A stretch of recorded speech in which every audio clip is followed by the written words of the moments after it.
Hallelujah. प्रभु की महिमा हो। प्रभु का धन्यवाद हो कि हमें संभाल कर रखा, एक बार फिर मौका दिया वचन को बताने का। इसलिए कोटि कोटि प्रभु को धन्यवाद करती हूँ। आज ये बाइबल के बारे में बताऊंगी। ये बाइबल एक ऐसी पुस्तक है जिसने जानवरों की हरकत से इंसान बनाना सिखाया। ये बाइबल सिर्फ बाइबल नहीं, ये परमेश्वर का वचन है, जीवित वचन है। जो परमेश्वर का वचन कहता है कि हर एक मनुष्य रोटी से ही नहीं जीवित रहता, परंतु परमेश्वर के हर एक वचन से जो उसके मुख से निकलता है उसी से वह जीवित रहता है। परमेश्वर के वचन से हम जीवित रहते हैं। परमेश्वर का वचन, ये जो बुक है, ये दुनिया की पहली पुस्तक है जिसने मेरा जीवन बदला है। परमेश्वर के वचन ने मेरा जीवन बदला है। परमेश्वर के वचन ने सिखाया कि परमेश्वर कौन है, परमेश्वर क्या है, और ये दुनिया कैसी बनी, ये सृष्टि कैसी बनी, और मनुष्य की सृष्टि कैसी हुई। ये सब कुछ इस बाइबल के पुस्तक में लिखा हुआ है। जो व्यक्ति इस वचन को पढ़ लेगा उसका जीवन बदल जाएगा, क्योंकि ये बाइबल परमेश्वर का वचन है और जीवित परमेश्वर का वचन है। एक एक वचन हमारे जीवन के बारे में लिखा है, और जो कुछ भी लिखा है परमेश्वर के द्वारा लिखा हुआ है। क्योंकि इस बाइबल की पुस्तक ने मुझे सिखाया कि पाप क्या है, संसार क्या है, जीवन क्या है, मरण क्या है, ये दुनिया क्या है, संसार का सरदार कौन है जो दुनिया को भरमा रहा है। इस सब कुछ इस बाइबल ने सिखाया। और सबसे ज्यादा इस बाइबल ने हमें ये सिखाया कि व्यभिचार से बचे रहो, क्योंकि आज दुनिया क्या है, पाप में है, जी रहे लोग भटके हुए। एक ही जो है, जो संसार का सरदार है, उसी ने इस दुनिया के लोगों को भटका के रखा है, और सब भटके हुए, सब पाप में जीवन बिता रहे। लेकिन जो व्यक्ति इस वचन को पढ़ लेगा, परमेश्वर के वचन को, वो जान जाएगा कि व्यक्ति किस रास्ते पर चल रहा है, और जान जाएगा कि सच्चा परमेश्वर कौन है। तब उसका जीवन बदल जाएगा। और इस बाइबल एक ऐसा बुक है जो हमें जीवन को बदल देता है। ये मामूली बुक नहीं है, ये परमेश्वर का वचन है। ये परमेश्वर का वचन ही जो है हमें सच्चा परमेश्वर से मिलाया, सच्चा परमेश्वर के बारे में हमने जाना। और इस बाइबल का मुख्य उद्देश्य है सुसमाचार, यीशु मसीह को जाना।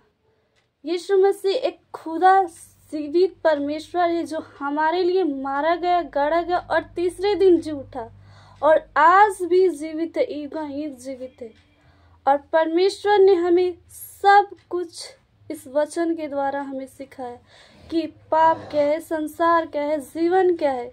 सब कुछ इस बाइबल के पुस्तक ने सिखाया हमें, और पाप के अंधकार से छुड़ाकर हमें उजियाला में लाया। क्योंकि आज भी लोग क्या है, पाप में भटके हुए, पाप में जीवन जी रहे, अपनी मर्जी से जी रहे, अपने मन के अनुसार चल रहे। परमेश्वर के पास आइए प्रियो, परमेश्वर आपके जीवन को बदल देगा। मन फिराइए, पापों से मन फिराइए, क्योंकि ये संसार का सरदार है जो आपको भटका के रखा है। दुनिया में सब कुछ ऐसे ऐसे चीजों को खड़ा करके रखा है कि दुनिया के लोग उसी चीज में मगन हो गए। सच को जानिए, सच्चाई को जानिए, और सच्चाई यह है कि यीशु एक जीवित परमेश्वर है जो आपके पापों को माफ कर सकता है, आपके पापों को क्षमा कर सकता है, एक नया जीवन दे सकता है। सिर्फ वही एकमात्र परमेश्वर है जो आपको स्वर्ग ले जा सकता है। दुनिया के कोई भी देवता आपके पापों को माफ नहीं कर सकता, आपको स्वर्ग नहीं ले जा सकता, आपके जीवन को परिवर्तन नहीं कर सकता, क्योंकि ये संसार का सरदार जो है दुनिया के लोगों को भटका के रखा है। सब मजे में जी रहे, लेकिन उस सारी चीजों से सिर्फ आपको बचा सकता है सिर्फ यीशु मसीह ही। इसलिए प्रियो, मन फिराइए, क्योंकि स्वर्ग का राज्य निकट है, आपके पास ही परमेश्वर। जिस दिन आप मन फिरा लेंगे, सच्चे परमेश्वर को जान जाएंगे, उसी दिन आपके जीवन में परमेश्वर आ जाएगा। प्रिय भाई और बहनों, सच्चाई को जानिए, सच्चे परमेश्वर को ढूंढिए, तो आपके पास आ जाएगा। परमेश्वर का वचन कहता है, यदि तुम अपने पूरे मन से मुझे ढूंढोगे तो मैं तुम्हें मिल जाऊंगा। पापों से पछताव कीजिए, क्योंकि मेरा भी जीवन इस पुस्तक से बदला। परमेश्वर के वचन से, कलाम से जब हमारे जीवन में परमेश्वर का वचन पहुंचा, उसका नाम पहुंचा, हमारा जीवन बदल गया। क्योंकि हम भी क्या थे, पाप में जीवन जी रहे थे, बेविचार में जीवन जी रहे थे, दुनिया के हर एक चीजों में क्या थे, लवलीन थे। उस सारी चीजों से हमें परमेश्वर छुड़ाया, एक नया जीवन दिया, एक नया मन दिया। परमेश्वर का धन्यवाद हो कि हमारे जीवन में यीशु मसीह आया, क्योंकि यीशु मसीह एक सच्चा परमेश्वर है, एक सच्चा बाप है, जो हमारे लिए इतना दुख दर्शा, हमारे लिए क्रूस पर चढ़ गया, हमारे लिए मरकर जी उठा, ताकि हम भी जीवित रहे उसके साथ। परमेश्वर युगायुग जीवित रहे, और जो इस पर विश्वास करेगा वो भी अनंत काल तक जीवित रहेगा। हालेलुया। इसलिए प्रियो भाइयों और बहनों, सच्चे परमेश्वर को जानिए, सच्चे परमेश्वर को ढूंढिए। और सबसे बाइबल हमें सिखाती है कि परमेश्वर की इच्छा यह है कि तुम पवित्र बने रहो, और अर्थात व्यभिचार से बचे रहो।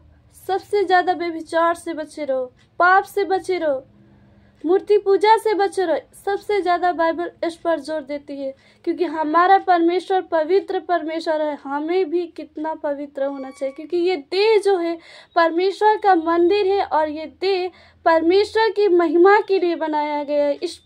इस देह को गंदे ना करें, क्योंकि हम भी उस गंदे पाप में जीवन जी रहे थे। हमारा भी जीवन बदला है, हमारा भी उस पाप की गंदगी से हमें छुड़ाया यीशु मसीह ने। हम धन्यवाद करते हैं। प्रियो, पाप से मन फिराइए, इस देह को पवित्र रखिए, क्योंकि हमारा परमेश्वर पवित्र है, और हमें भी पवित्रता के साथ जीवन को बिताना है, क्योंकि ये देह परमेश्वर की महिमा के लिए बनाया गया है। हम अपने नहीं है, दान देकर मोल कर हमें खरीदा है। यीशु मसीह ने अपना लहू बहाया है कीमती। पाप से बचिए, व्यभिचार से बचिए। व्यभिचार वो नहीं होता है जो छूता है। परमेश्वर के वचन कहता है, यदि कोई कृदिष्ट होकर किसी स्त्री या पुरुष पर कृदिष्ट डाले, वह अपने मन में व्यभिचार कर चुका। सोचिए, मन से भी जो करता है वो व्यभिचार ही होता है। हमें सिखाया परमेश्वर का वचन। शरीर का काम क्या है? आइए देखते हैं गलतियों 5 के। शरीर का काम क्या है? लुचपन, मूर्ति पूजा, टोना, बैर, झगड़ा, ईर्ष्या, जलन, ये सब कुछ क्या है? शरीर का काम है। और व्यभिचार सबसे ज्यादा आज दुनिया में हो रहा है। सबसे ज्यादा पाप इतना चरम सीमा पर है कि हम बता नहीं सकते। इसलिए प्रियो, अपनी देह को पवित्र बनाइए। विश्वासी हो अविश्वासी, मैं दोनों को कहना चाहती कि सच्चे परमेश्वर को जानिए और सच्चे परमेश्वर को ढूंढिए। खासकर विश्वासी को मैं कहना चाहती हूँ। और पाप से मन फिराइए, क्योंकि परमेश्वर का राज्य निकट है। इस वचन के द्वारा प्रभु आपको आशीष दे। God bless you.